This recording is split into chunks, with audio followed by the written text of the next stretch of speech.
Kilalanin si Julius Manalo, ang half-brother ni Jay Manalo, at bakit trending ang pagkikita ng kanyang Korean mother after 30 years. Hindi siya artista, hindi siya politiko, hindi rin siya kasama sa listahan ng mga rich and famous sa Pilipinas. Pero pinag-uusapan ang kwento ng kanyang buhay na bumihag sa puso ng maraming manonood at sa may mga kaparehong kwento tulad niya. Isa lamang siyang simpleng tao na naglilingkod sa bayan bilang isang police officer sa Manila Police District. Nagsikap na magkaroon ng magandang buhay para na rin sa kanyang kinabukasan at sa pamilya na nakasama niya sa paglaki maging sa kanyang asawa at 2 anak. Ang kwento ni Julius Manalo o Oh Jun-young ay dinaig pa ang mga Korean novela na ating napapanood. Hindi rin naman kasi akalain ni Julius na mangyayari ito sa kanya at sa kanyang kabataan ay inakala na niyang magiging normal ang kanyang pamumuhay sa bansang kinagisnan niya. Pero bata pa lang siya ay alam na niyang kakaiba ang magiging takbo ng kanyang buhay dahil may kulang dito. Hindi kasi niya naramdaman ang pagmamahal ng isang ina habang siya ay nagkakaisip. 6 na taon pa lang si Julius nang mawalay siya sa kanyang Korean mother na si Oh Gum-nim.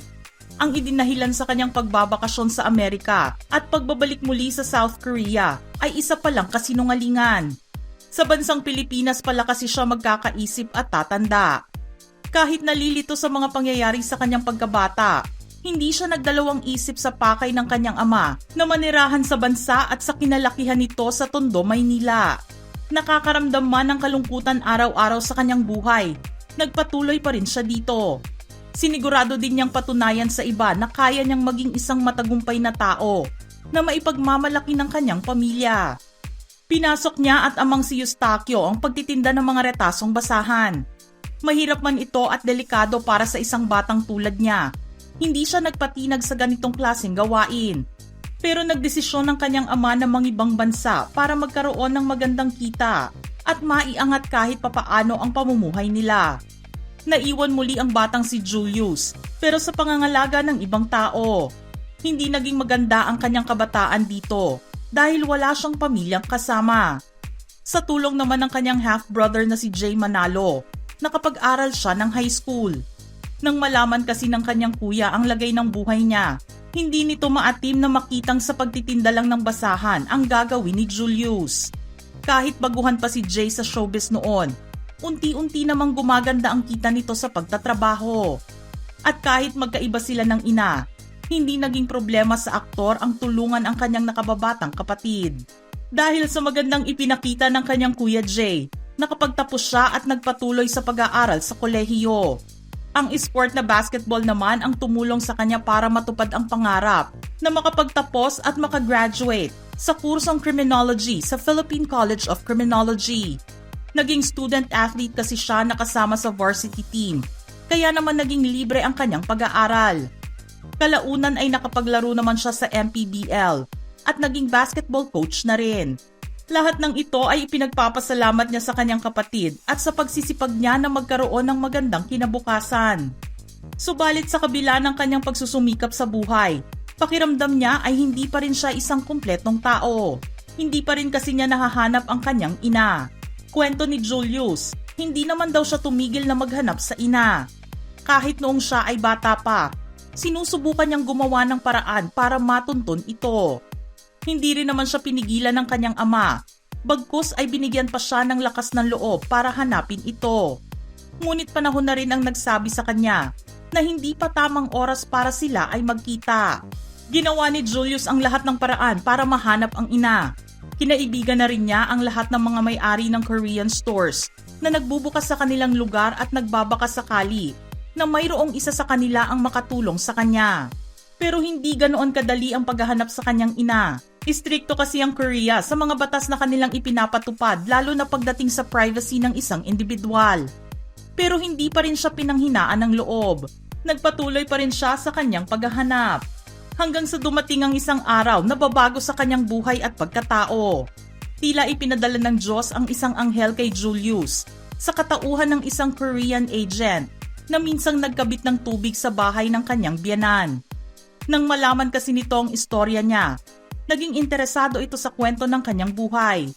Swerte naman ni Julius dahil mayroong kaibigang TV producer mula sa isang malaking broadcasting company ang nakilala niyang ahente. Ibinida nito ang kanyang kwento at nagustuhan nila ito. Mabilis naman silang nagpaabot ng tulong sa pamamagitan ng kanilang programa na Mom Spring Day. Ngunit hindi rin naging madali ang paghahanap nila sa kanyang ina. Matagal din silang nanawagan sa mga manonood para siya ay mahanap. Nang magkaroon na sila ng lead kung saan nakatira ang kanyang ina, unti-unting tinrabaho ng mga staff ang kanilang istorya.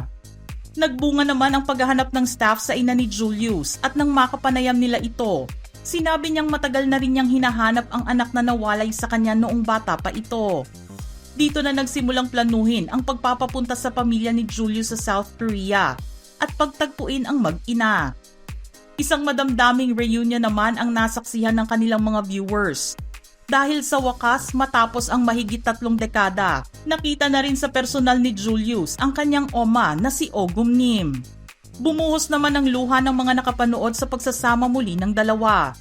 Maging ang mga host ng Korean program at staff nito ay hindi rin napigilan ang kanilang pag-iyak sa pagtatagpo ng mag-ina.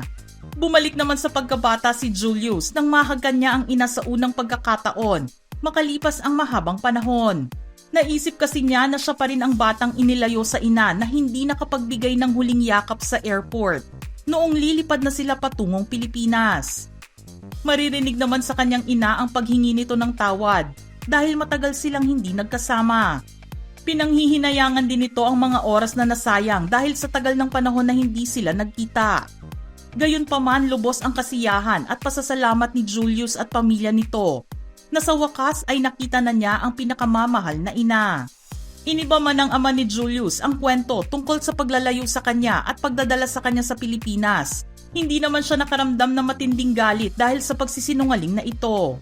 Naintindihan niya sa kanyang paglaki na magkaiba ang kultura ng mga Koreano at Filipino. Paliwanag din ng kanyang ina na hindi pa noon tanggap sa kanilang lipunan ang pagkakaroon ng isang biracial child. Inisip na lang nito na tama ang naging desisyon nila na iwanan ang anak sa ama dahil mas maaalagaan siya ng mabuti. Ang buhay ng half Pinoy at half Korean na si Julius Manalo ay nagsisilbi ngayong inspirasyon sa maraming tao. Nagbibigay din ito ng pag-asa sa karamihan na iniwan ng kanilang mga magulang na hanapin ang mga ito kahit gaano pa ito katagal abutin. Dahil sa kanyang pagtsatsaga, nakuha at nakamit din niya ang pinakaaasam-asam na yakap ng isang ina na hindi niya naramdaman noong siya ay lumalaki at nagkakaisip. Maraming taon man ang lumipas na hindi sila magkasama. Ngayong magkapiling na sila ay mapupunan na nila ang mga oras na nawala sa kanila. Makakagawa na rin sila ng good and unforgettable memories together na kanilang i-cherish for the rest of their lives.